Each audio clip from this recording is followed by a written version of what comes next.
Bonjour à tous, bienvenue à notre méditation quotidienne. Nous sommes heureux à chaque jour de revenir ensemble écouter cette parole de Dieu qui nous fait du bien. Nous remercions le Seigneur pour la parole qu'il nous a donnée. Imaginez un texte qui est ancien, qui a traversé les persécutions, les âges, les cultures et qui nous est parvenu intact. Un miracle de Dieu que nous ayons cette parole inspirée dans notre langue aujourd'hui, que nous puissions la lire et la méditer. Alors nous sommes dans le 14e chapitre de l'évangile selon Jean, le 4e évangile. Il y a bien sûr le premier évangile qui est Matthieu, le deuxième qui est Marc, le troisième qui est Luc, et donc le quatrième ici. Nous sommes au chapitre 14, nous avons dit que depuis le chapitre 13, 14 et jusqu'au chapitre 16, début 17, Jésus parle à ses disciples, il est dans la chambre haute et il parle à leur cœur parce qu'il doit leur annoncer son départ, il doit les préparer à la mission qu'il va leur confier, mais les disciples doivent être affermis, ils doivent être rassurés, ils doivent savoir les intentions de Jésus, parce que Jésus, en les quittant, ne les abandonne pas. Il va leur envoyer le Saint-Esprit et il va leur préparer une place. C'est ce qu'on voit depuis le début du chapitre. Alors aujourd'hui, nous allons lire Jean 14, verset 4, mais comme c'est notre habitude, nous allons lire l'entièreté de la première section, c'est-à-dire 14, du verset 1 à 6. Alors, prenez votre Nouveau Testament et lisons ensemble. Jésus dit que votre cœur ne se trouble pas. Ayez foi en Dieu, ayez aussi foi en moi. Dans la maison de mon Père, il y a beaucoup de demeures.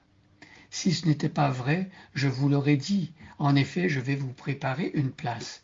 Et lorsque je vous aurai préparé une place, je reviendrai et je vous prendrai avec moi, afin que vous soyez, vous aussi, là où je suis.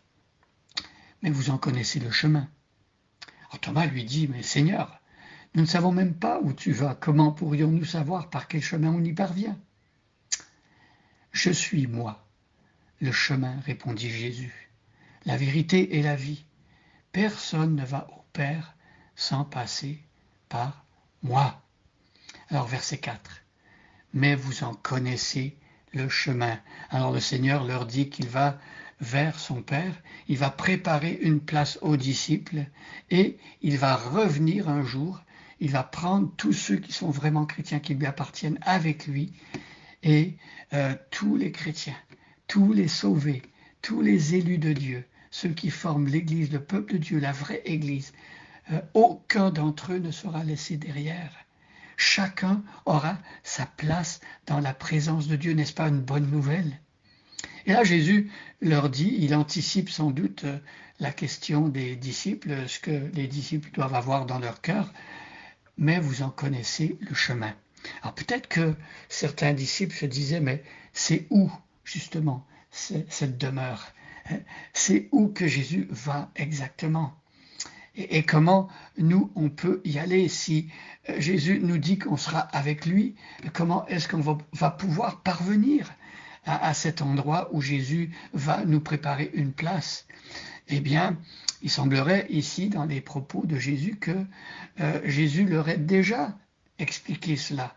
Vous en connaissez le chemin. Dans toutes ces paraboles, dans tous ces enseignements, Jésus a décrit le royaume de Dieu, il a décrit l'endroit dans l'éternité où les chrétiens seront. Mais ici, il semblerait que les disciples aient besoin encore d'explications, parce que tout cela n'est pas encore très clair pour eux. Mais vous en connaissez le chemin. Alors, si on pose la question à plusieurs religions du monde, pardon, quel est le chemin selon votre religion, selon votre philosophie pour aller vers Dieu? Eh bien, on va sans doute avoir des réponses très très différentes. Certains pourront dire, le chemin pour aller vers Dieu, peut-être, c'est faire l'aumône ou des prières ou aller dans un endroit en pèlerinage, ou peut-être d'autres vont dire que c'est d'observer telle ou telle règle, telle ou telle loi, c'est pratiquer tel ou tel rite, etc., etc.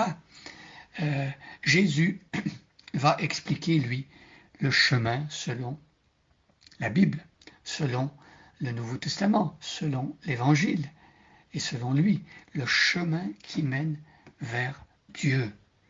Alors Jésus a abordé ce thème du chemin. Il dit dans le sermon sur la montagne, il dit qu'en fait il y a deux chemins. Il y a le chemin étroit qui mène à la vie, peu de gens le prennent, et il y a le chemin large et facile qui mène à la perdition, et beaucoup de personnes prennent ce chemin-là.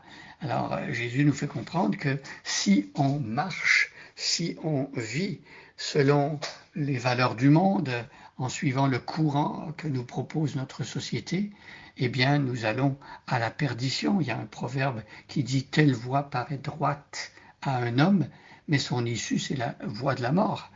Et donc si nous suivons nos instincts, si nous suivons nos appétits, nos désirs, notre chair, nous prenons un chemin qui nous éloigne de Dieu et qui nous perd. Mais si nous écoutons la parole de Dieu, si nous prêtons oreille au message de Jésus, nous nous rendons compte que le chemin qui mène à Dieu et au paradis, c'est un autre chemin qui est étroit, que peu prennent. Alors, pour avoir une indication, savoir qu'est-ce qui plaît à Dieu, quel est le chemin sur lequel Dieu veut qu'on évolue, eh bien, il ne s'agit pas de se dire mais qu'est-ce qui est le plus populaire, ou de faire un sondage et de voir combien de personnes empruntent telle ou telle voie et combien empruntent telle autre, et on se range du côté de la majorité. Ici, le Seigneur Jésus nous dit qu'il n'en est pas ainsi. Vous connaissez le chemin, et on verra dans les prochaines méditations que le chemin, en fait, c'est Jésus lui-même. Jésus ne dit pas qu'il nous montre un chemin, il dit que dans sa personne, il incarne le chemin, c'est-à-dire qu'il faut être connecté à lui pour pouvoir être sur le chemin. Mais nous reviendrons sur cette pensée dans les prochains jours. Aujourd'hui, nous voulons remercier Dieu parce qu'il est effectivement le chemin et parce qu'il nous fait connaître le chemin. Merci Seigneur, parce que ce chemin qui mène vers ton Père, vers le paradis, tu ne nous l'as pas caché. Et ce n'est pas un secret, ce n'est pas quelque chose qu'il faut inventer soi-même ou découvrir suite à toutes sortes de moyens impossibles. Tu dis que tu nous fais connaître le chemin. Merci Seigneur, parce que pendant tes 3 années de ministère, tu as enseigné, tu as répété cette parole de Dieu qui nous permet de comprendre quel est le chemin. Et merci Seigneur, parce que ce chemin étroit, c'est l'Évangile qui nous le révèle, c'est ta mort et ta résurrection qui nous place dessus.